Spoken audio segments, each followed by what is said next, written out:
of, okay, how do we cut through the clutter? There's millions and millions of ads out there, too many, too often, and people don't want to watch anymore. What can we do for brands to cut through that clutter?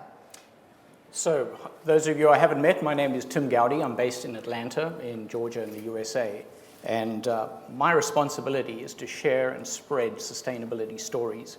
What Maria's been talking about is this ad blocking, and it's something that we are very concerned about when we want to share and spread our sustainability stories. So what we've done, we've deliberately invested in paid social media to get us over that hump, but more importantly, to deliver exactly the right message to precisely the right person at the most opportune moment in time. So the idea is that you want to make sure that the content that you're delivering is actually relevant to the consumer who's receiving it. In other words, not blocking up their inbox. And the idea behind it is very simple, that if you get a message to a consumer that is relevant to their lives, you're actually delivering a piece of content that they're more willing to share and spread to their friends. So in our study, in Meaningful Brands, our philosophy, if you will, is that for a brand to become meaningful to a consumer, there are three basic things that need to be covered.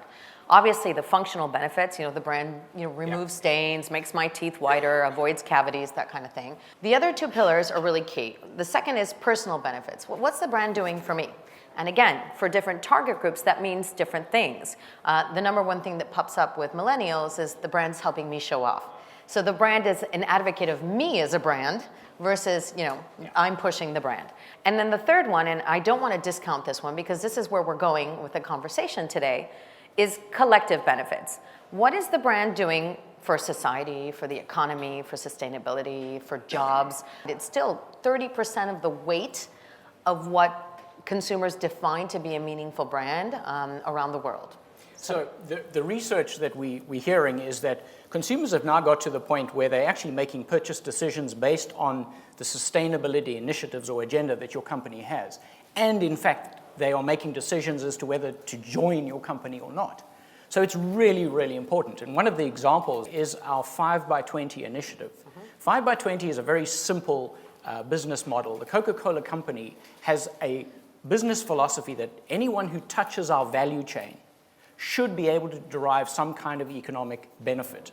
So 5x20 is a global initiative where we want to empower 5 million women by the year 2020. And when I say empower, there's really three things. The first one is to train them in basic business skills. The second one is to give them access to finance so that they can build their business.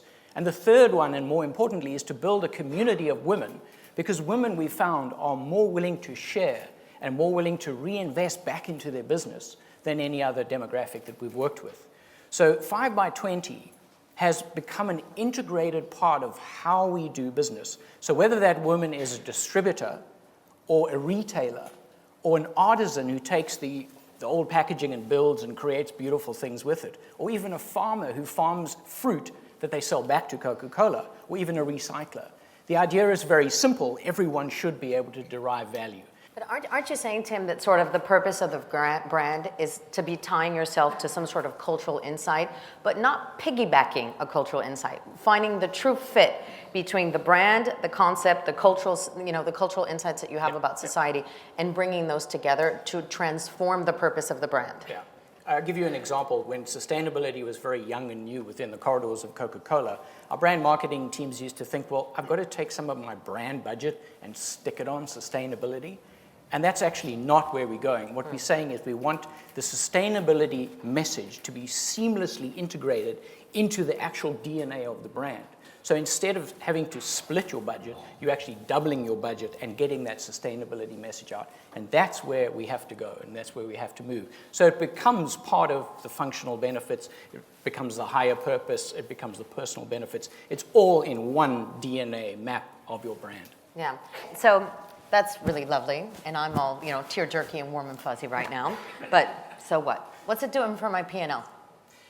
So this is the million-dollar question, and it's the standard that we have been held to within the company. So sustainability has historically, way back, been seen as the warm fuzzy. We instead see it not as a risk mitigator or greenwashing, but actually something that drives the business.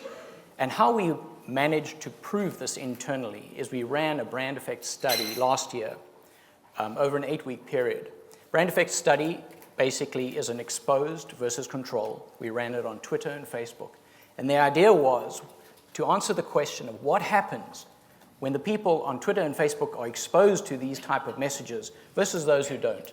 And what we found, it came back in the research results, that we had statistically significant increases in brand love and in company trust for those people who were exposed to our messages versus those who weren't.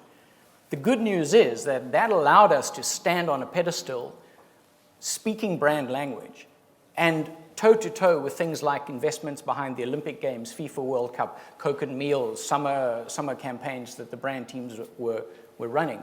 But it is important because you have to be held to the same standard, and you have to show something like sustainability has the innate ability to move the needle on the business, and that's the important piece of the puzzle that we were able to prove. And so we got a ticket to the dance, so to speak. Right. So what we see in Meaningful Brands is very coherent with what you're saying here and what this campaign is doing.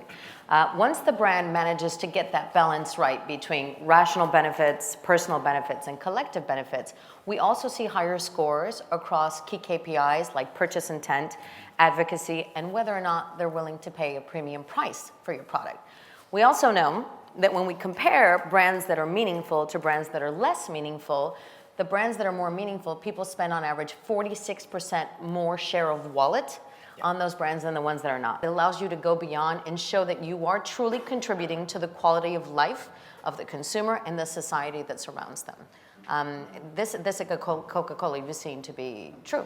This is exactly true. And the interesting part before I became part of the sustainability marketing team is I was in 2009 on a management development assignment based out of Cairo, and actually meeting a woman in Accra, Ghana by the name of Tina, who had been working with Coke for 20 years, was now running a distribution depot.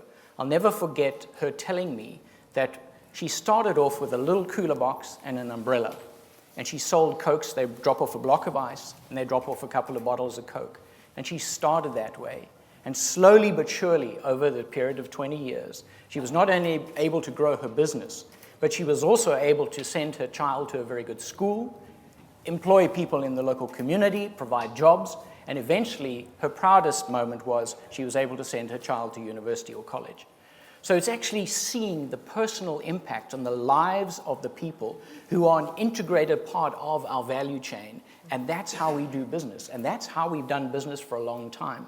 The difference now is we're starting to accelerate the investment in these women.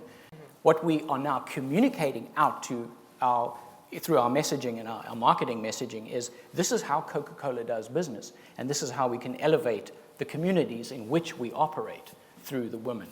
Okay. So if we have to sum up sort of the discussion that we've been talking about today, so the 3 takeaways for our 20-minute fireside chat that you should all remember, because there'll be a test later, are, number one, I think the most important is that whatever your higher purpose is for your brand, it needs to be an integrated part of your business, because the young millennials will smell you out faster than you can blink. It's got to make logical sense. It's got to be part of your business so that you're not greenwashing. If you can crack that code, then you really are moving forward with a genuine, integrated, higher purpose for your brand. I think that's the big one. Yeah. The big one too. And the second one I would say is that the message of the content has to resonate with people's lives. It has to go beyond I'm helping you remove stains or I'm helping save money. It's got to go beyond to a human insight that touches their lives and where they really believe that you're making an effort to contribute to the overall quality of their life.